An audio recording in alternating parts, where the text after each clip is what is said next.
Hello বন্ধুরা, আজকে আমি হাতে পেয়ে গেছি একেবারে নতুন Realme 14 আর আমি দেরি না করে নিয়ে এসেছি তোমাদের জন্য এর ফার্স্ট ইমপ্রেশন। এটা কি সত্যি সেই মোবাইল যেটা বাজেট কিলার হতে পারে নাকি শুধু হাইপ? চলো দেখি এক এক করে। সবার আগে বক্সটা হাতে নিলেই একটা ভালো লাগার অনুভূতি হয়। হলুদ কালারে এই বক্সটা একদম ক্লিন আর প্রফেশনাল লুক দিচ্ছে, আর বক্স খুললেই ওয়াও, মোবাইলটা দেখতে সত্যি চমৎকার। বডি ডিজাইন একেবারে প্রিমিয়াম, ফিনিশিং আর বিল্ড কোয়ালিটি দেখে মনেই হয় না এটা মিড রেঞ্জ বা বাজেট ফোন। আর হ্যাঁ, এটা কিন্তু IP68 এবং IP69 রেটেড, মানে পানি বা ধুলাবালিতে কোনো ভয়ের কিছু নেই। এই দামে অফিসিয়াল মার্কেটে এটা একেবারে আনকমন বলা যায়। এবার আসি পাওয়ারের কথায়। Realme 14 এ আছে একদম নতুন কোয়ালকম স্ন্যাপড্রাগন 6 Gen 4 চিপসেট। এটা কিন্তু এইবারই প্রথম আমরা ফোনে দেখছি। ডেলি ইউজে এটা কতটা স্মুথ কাজ করে সেটা তো ফুল রিভিউতেই দেখতে পাবো, কিন্তু এখন পর্যন্ত ব্যবহার করে মনে হচ্ছে ইউআই মসৃণ, অ্যাপ ওপেনিং টাইপ ফাস্ট আর মাল্টিটাস্কিংও খুব সুন্দরভাবে হ্যান্ডেল করছে।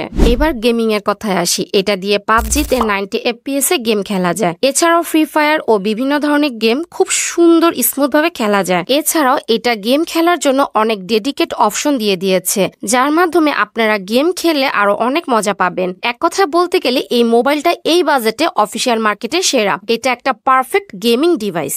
ব্যাটারির দিক থেকে এক কথায় দারুণ। এখানে পাচ্ছেন বিশাল 6000 mAh এর ব্যাটারি, মানে লাইট ইউজ করলে 2 দিনও অনায়াসে চালিয়ে দেওয়ার কথা। আর যদি ব্যাটারি ফুরিয়েও যায় চিন্তা নেই, কারণ এখানে পাচ্ছেন 45 ওয়াটের ওয়্যার্ড চার্জিং, যেটা মাত্র 30 মিনিটে 50% চার্জ দিতে পারে। এই রেঞ্জে এটা যথেষ্ট ভালো স্পেসিফিকেশন। এবার আসি ক্যামেরার দিকে। এই মোবাইলটিতে রয়েছে 50 মেগাপিক্সেলের মেইন ক্যামেরা ও 2 মেগাপিক্সেলের সহকারী ক্যামেরা। আমার মতে এখানে একটা আলট্রা ওয়াইড ক্যামেরা কিংবা একটা টেলিফটো লেন্স দিলে খুব ভালো হতো। এছাড়াও এটাতে বিভিন্ন ফোকাল লেন্থে পোর্ট্রেট ছবি তোলা যায়। আমার ব্যক্তিগতভাবে মনে হচ্ছে ক্যামেরা সেকশনটা এতটা ইনোভেটিভ কিছুই না। ডিএলআইটের ছবিগুলো খারাপ না, কিন্তু এতটাও ভালো কিছু না। ডিটেলস ঠিকঠাক, কালার টোন অনেকটাই ন্যাচারাল রাখার চেষ্টা করেছে। এছাড়া এটা দিয়ে সর্বোচ্চ 4K 30 FPS এর ভিডিও রেকর্ড করা যায়। নাইট ফটোগ্রাফিতে এখনো কিছু কাজ করার সুযোগ আছে বলে মনে হলো। তবে হ্যাঁ, এটা একটা ফার্স্ট ইমপ্রেশন। ফুল রিভিউতে আরো বিস্তারিতভাবে দেখাবো আমরা। ডিজাইন ও হাতে ধরার অভিজ্ঞতা নিয়ে বলি, এটা একেবারে লাইট ও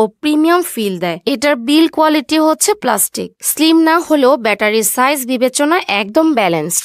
ফোনের পিছনে যে কাটিং লাইনগুলো দেওয়া হয়েছে সেটা দেখতে একটু গেমার ভাইব দেয়। ক্যামেরার মডিউলটা বড় হলেও ফোনের সঙ্গে ম্যাচ করে গিয়েছে। আর সবচেয়ে ভালো লেগেছে, ফোনটা হাতে নিলেই সস্তার ফিল একেবারেই আসে না। সো মোট কথা হচ্ছে Realme 14 আমাদের ফার্স্ট ইমপ্রেশন অনেকটা চমকে দিয়েছে। নতুন চিপসেট, বিশাল ব্যাটারি, ভালো চার্জিং স্পিড আর প্রিমিয়াম ডিজাইন। হয়তো ক্যামেরার পারফরমেন্স ভালো না হলেও বাকি দিক থেকে এটা একদম প্রতিযোগিতামূলক বাজেট ফোন হতে পারে। আর হ্যাঁ, এখনো অনেক কিছু বাকি আছে খুঁটিনাটি দেখে বলার, সেজন্য আমাদের ফুল রিভিউটা অবশ্যই মিস করবেন না। এই ছিল আজকের ফার্স্ট ইমপ্রেশন। ভিডিও ভালো লাগলে একটা লাইক দিন, আর এমন আরো ভিডিও পেতে সাবস্ক্রাইব করে পাশে থাকুন। কমেন্টে জানাবেন Realme 14 নিয়ে আপনি কি এক্সাইটেড। আমি দেখা দিচ্ছি ফুল রিভিউ নিয়ে খুব শীঘ্রই। ততক্ষণ পর্যন্ত ভালো থাকুন। তো দেখা হচ্ছে পরবর্তী ভিডিওতে। ধন্যবাদ।